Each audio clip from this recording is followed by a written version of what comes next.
తెలంగాణలో తక్కువ ఫీజులతో high quality results ఇస్తున్న ఏకైక సంస్థ తిరుమల్ ఐఏఎస్ ఇన్స్టిట్యూట్. ఏంటి కామేశ్వరి మాటలు నమ్మాలా?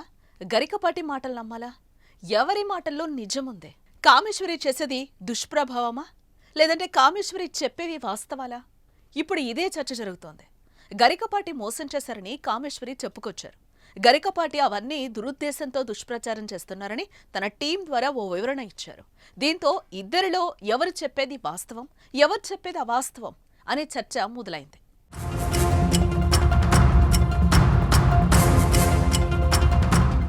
ఇది నిజమేనా? గరికపాటిలా చేశాడా? అయ్యో, ఇప్పటి వరకు ఈ విషయం ఎవరికీ తెలియదే అనిపిస్తోంది. గరికపాటి మొదటి భార్య ఉన్నారా? అతనికి ఇద్దరు కొడుకులు, ఇప్పుడున్న భార్య పిల్లలు కారా? గరికపాటి కామేశ్వరి మాటలు వింటుంటే అందరూ నోరెళ్లబెట్టి ఆశ్చర్యపోతున్నారు. ఇది నిజమేనా అని వాళ్లను వాళ్లే ప్రశ్నించుకుంటున్నారు. ఎందుకంటే భార్య ఎలా ఉండాలి, భార్యతో భర్త ఎలా ఉండాలి అనే విషయంలో గరికపాటి నరసింహారావు చెప్పినన్ని సలహాలు, సూచనలు తెలుగులో ఇంకెవ్వరూ చెప్పుండరు. విడాకులు, వివాదాలు, వింత పరిష్కారాల గురించి గరికపాటి చెప్పినన్ని చిట్కాలు ఇంకెవ్వరూ చెప్పలేదు. అలాంటి గరికపాటికి ఇలాంటి ఫ్లాష్ బ్యాక్ ఉందని తెలియటంతో అందరూ కంగారు పడిపోయారు. నా మీద క్రిమినల్ కేసు పెట్టి పోలీస్ స్టేషన్కి లాగాడు. నా కన్న కొడుకు చేత గురజాడను కళ్ళల్లో పెట్టుకుని పెంచుకున్నాను. పిచ్చి వెదవని ఎంత ప్రేమగా పెంచుకున్నాను. వాడు అన్నీ మర్చిపోయాడు. తండ్రి రక్తం కదా. వాడు ఈ వయసు ఎప్పుడైతే నా మీద కేసు పెట్టాడో అదే వయసులో నాన్ను దగా చేశాడు వాళ్ళ నాన్న. అదే స్థితిలోకి కొడుకుని లాక్కొచ్చాడు ఆ తండ్రి. పిల్లల భవిష్యత్తు చూసి వాళ్ళని మంచిగా తీర్చిదిద్దవలసినటువంటి ఒక టీచర్ వన్స్ అపాన్ ఏ టైం కొడుకు చేత క్రిమినల్ కేసు కన్నతల మీద పెట్టిస్తాడండి. ముందే తెలివిగానే చేత అమాయక తెల్ల కాగితాల మీద సంతకాలు పెట్టించుకుని నా పేరునున్న ఇల్లు లాగేశాడు. అదే తెల్ల కాగితాల మీద అడ్డం దొడ్డను రాయించి పిల్లాడి చేత క్రిమినల్ కేసు పెట్టించాడు గత 10 నెలల క్రితం.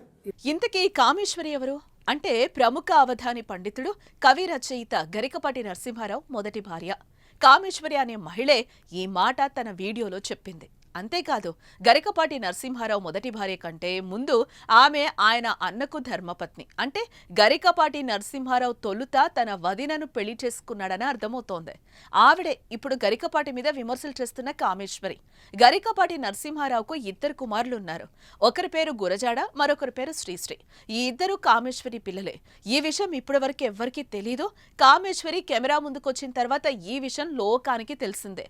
విచిత్రం ఏంటి అంటే కామేశ్వరి పైన గరికపాటి తన కొడుకు చేతనే క్రిమినల్ కేసు పెట్టించిందన్నది ఆమె చేస్తున్న ప్రధాన ఆరోపణ. 65 సంవత్సరాలుగా ఆ నీచుడు నాకు తెలుసు. పక్క ఇళ్ళవాళ్ళు అందరం కలిసి ఊళ్ళో పిల్లలు ఆడుకునేవాళ్ళం. అందరం కలిసి కెనడీ హై స్కూల్ కాశీపాడు అనే చోట చదువుకున్నాం. జీవితం మొత్తం వాళ్ళమ్మ వీడిని ఎత్తుకోవడం నాకు తెలుసు. చిన్నప్పటి నుంచి 18 పురాణాలు చదివినటువంటి పరాయి స్త్రీ తల్లితో సమానం అన్నటువంటి ఈ నీచుడు, ఈ దుర్మార్గుడు తల్లి వరసనే ఖూనీ చేశాడు. వృత్తి వేరు, ప్రవృత్తి వేరు.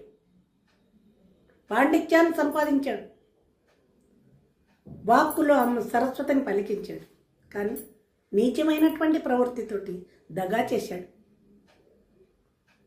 జీవితం మొత్తం కోల్పోయిన నేను నోరు మూసుకుని ఎందుకున్నాను, పిల్లల కోసం ఆగాను. తర్వాత అర్థమైంది. తన భవిష్యత్తుకు నేను అడ్డొస్తున్నానని వెళ్ళిపో అన్నాడు. హింస పెట్టాడు. హింస అవి చెప్పే హింసలు కాదు. నేను అవన్నీ చెప్పదలుచుకోలేదు.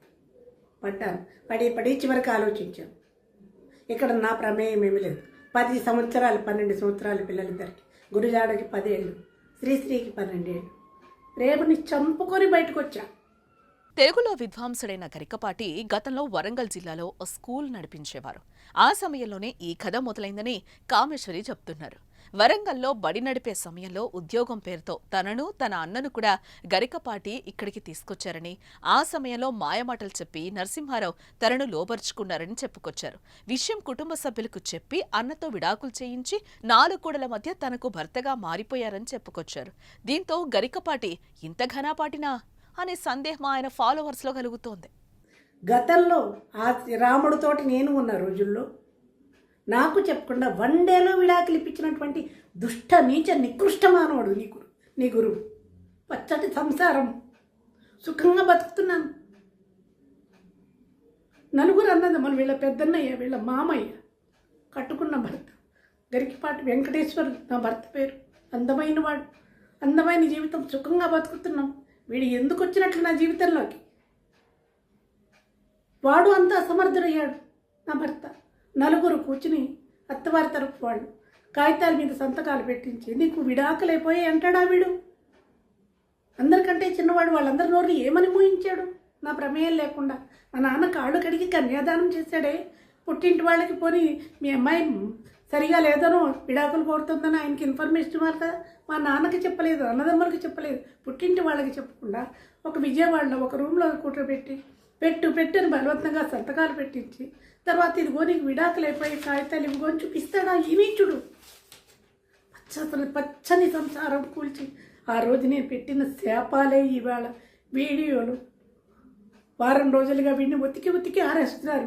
వీడి దరిద్రాన్ని బయటకు లాగారు. కామేశ్వరి మాటల్లో గరికపాటిపై అత్యంత కోపం కనిపిస్తోంది. తన జీవితాన్ని సర్వనాశనం చేశాడని, మూర్ఖుడని, దుర్మార్గుడని ఆమె కొన్ని వీడియోల్లో వ్యాఖ్యానిస్తున్నారు. గరికపాటి పైకి విద్వాంసుడిలా కనిపించినా లోపల విధ్వంసుడని చెప్పుకొచ్చారు. గరికపాటిని ఇప్పుడున్న అతని సతీమణి ఎలా భరిస్తుందో తనకు అర్థం కావటం లేదని చెప్పుకొచ్చారు. తనను టార్చర్ చేయటం వల్ల 10 ఏళ్ల కాపురం తర్వాత గరికపాటిని వదిలేసి వెళ్లిపోయానని చెప్పుకొచ్చారు. ఆ తర్వాత తాను కష్టపడి బతికానని, ఇప్పుడు మంచి స్థితిలోనే ఉన్నానని కూడా చెప్పుకొచ్చారు. వారే సుగ్రీవుల కథలు చెప్పినందుకు క్రిమినల్కి ఇస్తారు. ఏం చేశానండి? క్రిమినల్ వాడా నేనా? కుటుంబంలోంచి దగా చేసి నన్ను ఎత్తుకొచ్చిన వాడు క్రిమినల్. నాకు తెలియకుండా నా ఆస్తి తెల్ల కాగితాల మీద సంతకాలు పెట్టించిన వాడు క్రిమినల్. ఒక్క రోజులో విడాకులు ఇప్పించిన నా బతుకును బండర చేసిన వాడు క్రిమినల్. ఇన్ని పెట్టి క్రిమినల్ కేసు నా కన్న కొడుకు చేత నా మీద పెట్టిస్తారా? 60 సంవత్సరాలు వచ్చి 25 సంవత్సరాలుగా నా కష్టంలో నేను బతుకుతున్నాను. ఎవరి జోలికి రాలేదు, ఎవరి ఎండ లేదు, పుట్టింటి అడ్డ లేదు, ఎవరి ఎండ లేదు. ఒక్కదాన్ని హైదరాబాద్లో రోడ్ల మీద పరిగెత్తించారు. వయసులో ఉన్న నన్ను ఎన్ని కష్టాలు పడ్డాను. భగవంతుడు అనేవాడు నా వెనకాల ఉండబట్టి ఇవాళ నేను మనిషిలా నిలబడ్డానికి. అటువంటి నా మీద క్రిమినల్ కేసులు పెడితే మనసు బాధపడింది. పోలీస్ స్టేషన్ పంపిస్తారని నన్ను గౌరవనీయమైన కుటుంబంలో పుట్టి పెరిగాను నేను.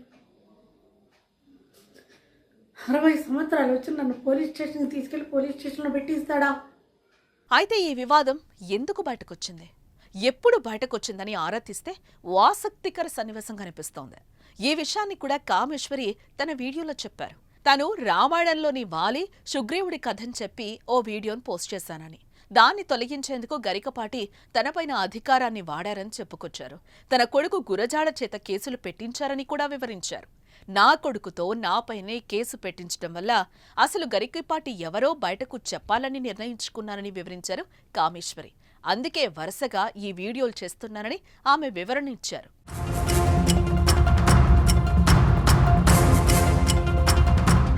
ఇదిలా ఉంటే గరికపాటి కూడా కామేశ్వరి వీడియోలపైన స్పందించారు. గరికపాటి పైన కొందరు తప్పుడు ప్రచారం చేస్తున్నారంటూ ఆయన టీం రియాక్ట్ అయ్యింది. అందులో వాస్తవాలు లేవని, సత్యదూరమైన ప్రచారాలను నమ్మొద్దని చెప్పుకొచ్చింది. ఎవరైతే గరికపాటి గౌరవానికి భంగం కలిగించేలా వీడియోలు చేసినా, వేసినా వారిపైన చట్టపరమైన చర్యలు తీసుకుంటామని చెప్పుకొచ్చారు. గరికపాటి ఆస్తులు, వ్యక్తిగత వివరాలపైన కూడా కొందరు తప్పుడు ప్రచారం చేస్తున్నారని ఓ వివరణను జారీ చేశారు.